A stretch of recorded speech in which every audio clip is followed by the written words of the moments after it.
Hello friends, welcome to Educart classes. मेरा नाम है आतिफ और आज हम लोग देखेंगे सिंपल पेपर सेट 1 का फिजिक्स का आखिरी क्वेश्चन नंबर 39, जो कि कह रहा है 4 resistors, a volt meter and a battery are connected in a circuit as shown below. ये मेरा सर्किट है, रेसिस्टर R1 है, R2 है, R3 है, R4 है, एक वोल्ट मीटर है और एक बैटरी है। ठीक है, तो एक बार फिगर को समझ सकते हैं। R2 और R3 जो कनेक्टेड है वो पैरेलल में कनेक्टेड है। ठीक है, पैरेलल में कनेक्टेड है और एक वोल्ट मीटर R4 के अक्रॉस लगा हुआ है। तीनों के रेसिस्टेंस हमको दिए हुए, R1 की 15 ओम है, R2 के 30 ओम है, R3 के 15 ओम है और R4 के 15 ओम है, और हमारे पास बैटरी है 20 वोल्ट का। अब क्वेश्चन पढ़ते हैं। कह रहा है ए में, what is the net resistance in the circuit. Circuit का नेट रेसिस्टेंस क्या है हमें वो बताना है। ठीक है, तो चलिए हम इसका सॉल्यूशन पहले देखते हैं। Let RP be the equivalent resistance of R2 and R3 in parallel, यानी R2 और R3 जो पैरेलल में है तो इसका कुछ इक्वेलेंट रेसिस्टेंस बनेगा, उसे हमने RP मान लिया है। ठीक है, वही हमको पहले हमको वो निकालना है। ठीक है, तो RP कैसे निकालेंगे देखिए। ठीक है, तो जो चूंकि R2 और R3 पैरेलल में कनेक्टेड है तो उसके इक्विवेलेंट रेजिस्टेंस के लिए हमारे पास क्या फॉर्मूला हो जाएगा, 1/RP is equals to 1/R1 plus 1/R2। 1/R1 का वैल्यू क्या है, R1 का वैल्यू 30 ओम है तो यहाँ 30 रख दिया। 1/R2 सॉरी R2 का वैल्यू क्या है, यहाँ पे 30 ओम है। 1/R2 प्लस 1/R3 होगा तो R2 का वैल्यू 30 ओम है तो 1/30 हो गया, प्लस R3 का वैल्यू 15 ओम है तो 1/15 हो गया। तो आगे क्या बनेगा, 1/RP इज इक्वल्स टू, नीचे में क्या एलसीएम आएगा 30 आएगा, ऊपर क्या बन जाएगा 31 सा 30, ऊपर बन जाएगा 1 प्लस 15 2 सा 30 तो ऊपर बन जाएगा 2, तो ऊपर जोड़ के क्या होगा 3 और नीचे क्या रहेगा 30, तो क्रॉस मल्टीप्लाई कर देंगे तो क्या हो जाएगा, इधर बन जाएगा 3 इंटू RP, उधर बन जाएगा 30 इंटू 1 30। तो यहाँ से 3 मल्टीप्लाई में उधर जाएगा तो डिवाइड में चला जाएगा, तो उधर क्या मिलेगा मुझे 10 मिलेगा। तो this implies that RP is equals to 10 ohm, यानी कि equivalent resistance of R2 and R3 in parallel is 10 ohm. यानी कि हमें क्या करना है कि ये 30 ओम और ये 15 ओम का रेजिस्टर हटा करके यहाँ पे 10 ओम का रेजिस्टर लगा देना है। ये दोनों को जो पैरेलल में कॉम्बिनेशन है इसका इक्वेलेंट रेजिस्टेंस 10 ओम आ रहा है, इसलिए ऐसा करना है। ये दोनों हटाएंगे और 10 ओम का रेजिस्टर यहाँ पर आ जाएगा। अब क्या है बचा हुआ मेरे पास, 15 ओम का एक रेजिस्टर है, एक 10 ओम का रेजिस्टर है और एक 15 ओम का रेजिस्टर है। तीनों सीरीज में है, तीनों को सिंपली ऐड कर देंगे तो सर्किट का इक्विवेलेंट रेजिस्टेंस आ जाएगा। ठीक है, तो वही किया है हमने। तो यहाँ पर ठीक है, तो देखिए इक्विवेलेंट रेजिस्टेंस को RE से डिनोट कर रहे हैं, तो RE क्या हो जाएगा, R1 दिस प्लस RP जो इन दोनों का इक्विवेलेंट रेजिस्टेंस था प्लस R4 तो जो यहाँ पर था तीनों सीरीज में था तो सिंपली ऐड हो जाएगा। तो RE क्या आ जाएगा हमारे पास, ये RE है। ठीक है, R1 का वैल्यू पुट किया 15, RP का वैल्यू पुट किया 10, R4 का वैल्यू पुट किया 15, जोड़ के क्या हो जाएगा 40 ओम। तो ये मेरा एक आंसर हो गया 40 ओम, एक आंसर हो गया मेरे पास।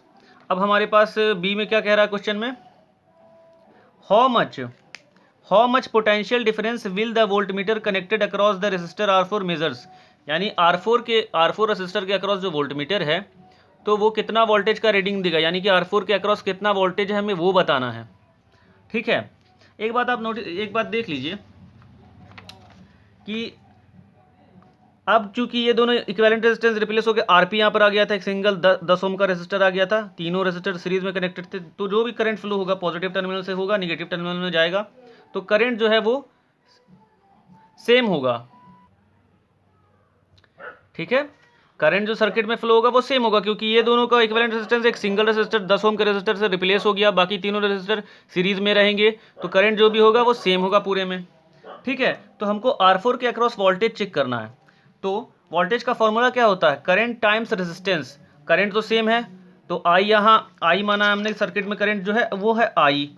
ठीक है, तो पहले हम I निकाल लेते हैं। Therefore current in the circuit I is equals to क्या हो जाएगा, जो भी टोटल वोल्टेज है सर्किट में अप्लाई वो डिवाइडेड बाय इक्विवेलेंट रेजिस्टेंस जो भी है सर्किट का वो।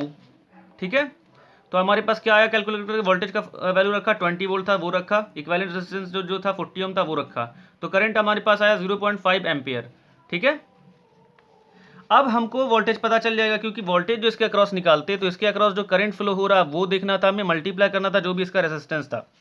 तो करंट तो हमने पता कर लिया, अब इसका वोल्टेज निकल जाएगा। The voltage across the resistor R4, उसको मैं V4 से डिनोट कर रहा हूँ, V4 से डिनोट कर रहा हूँ, जो कि हो जाएगा करंट I टाइम्स उसका resistance R4। This implies that V4 is to क्या हो जाएगा, करंट कितना था 0.5 इंटू R4 की वैल्यू क्या थी 15 ओम, वो पुट कर दिया, तो V4 मेरे पास आ गया, V4 इज टू आ गया 7.5 वोल्ट। ठीक है, तो बी का सॉल्यूशन भी हो गया। अब और सेक्शन में क्या क्वेश्चन है वो देखते हैं। What is the power dissipated by the resistor R1, ये जो R1 रेसिस्टर है इसके अक्रॉस कितना पावर डिसिपेट हो रहा है वो हमें बताना है। ठीक है, तो देखिए कैसे इसको सॉल्व करेंगे। पहले तो हम इसके अक्रॉस जो वोल्टेज है R1 के अक्रॉस वो देखेंगे, क्योंकि पावर के फॉर्मूला में वोल्टेज आएगा, तो हम पहले वो निकाल लेंगे। V1 मान लिया कि R1 के अक्रॉस जो वोल्टेज है उसको V1 मान लिया, तो V1 इज टू क्या हो जाएगा, जो भी इससे करंट फ्लो हो रहा है वो मल्टीप्लाइड बाय जो भी इसका रेजिस्टेंस है यानी R1, तो V1 इज टू हो गया I इंटू R1। ठीक है, फिर पावर देखते हैं, पावर अक्रॉस रेसिस्टर 1 को P1 से डिनोट कर रहे हैं, जो कि हो जाएगा V1 इंटू आई, हम जानते हैं इसका फॉर्मूला V1 इंटू आई, तो P1 इज टू क्या हो जाएगा, V1 का वैल्यू क्या था I into R1, I into R1 था, तो जैसे ही यहाँ रखेंगे V1 का वैल्यू तो ये क्या हो जाएगा I स्क्वायर R1, है ना, I स्क्वायर R1 हो जाएगा P1 का वैल्यू। तो बस अब उसे कैलकुलेट करेंगे, 0.5 इंटू 0.5 इंटू 15 कैलकुलेट करके आएगा हमारे पास 3.75 वाट। इतना watt power dissipate, 3.75 watt power dissipate हो रहा है R1 रेसिस्टर के अक्रॉस। ठीक है, अब क्वेश्चन नंबर सी क्या कह रहा है वो देखते हैं। If R3 is removed will the net current in the circuit increases और डिक्रीजेज और रिमेन द सेम, जस्टिफाई और आंसर। कह रहा कि अगर सर्किट से हम R3 रेसिस्टर जो है उसको हटा देते हैं तो सर्किट में जो करंट फ्लो हो रहा है वो इंक्रीज होगा, डिक्रीज होगा या सेम रहेगा जो कि था। तो देखिए इसका आंसर क्या होगा। अब कॉमन सेंस से बताइए, यहाँ ये 30 ओम का था, यहाँ ये 15 ओम का था, इसका इक्विवेलेंट रेजिस्टेंस दोनों का क्या आ रहा था 10 ओम आ रहा था, यानी कि ये दोनों रेजिस्टर हटा के हमने एक 10 ओम का रेजिस्टर लगा देंगे तो बात वही रहेगा।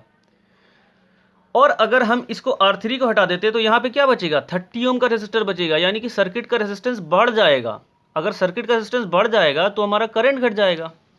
ठीक है, उसी को स्टेटमेंट में पढ़ रहा हूँ, देखिए R3 resistor is connected with R2 in parallel, R3 जो है R2 के साथ पैरेलल में कनेक्टेड है।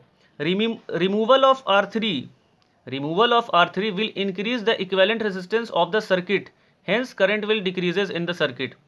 R3 R2 के साथ पैरेलल में है, R3 हटाने पर सर्किट का इक्विवेलेंट रेजिस्टेंस बढ़ जाएगा, जिसकी वजह से सर्किट में जो करंट फ्लो हो रहा है वो घट जाएगा। उम्मीद करता हूँ दोस्तों ये पूरा मैंने सॉल्व कर दिया। ठीक है, उम्मीद करता हूँ ये वीडियो सॉल्यूशन आपको समझ में आया होगा। अगर समझ आया तो प्लीज़ लाइक कीजिए, अपने दोस्तों के साथ शेयर कीजिए और हमारे चैनल एजुकार्ड क्लासेस को ज़रूर से सब्सक्राइब कीजिए। Thank you so much.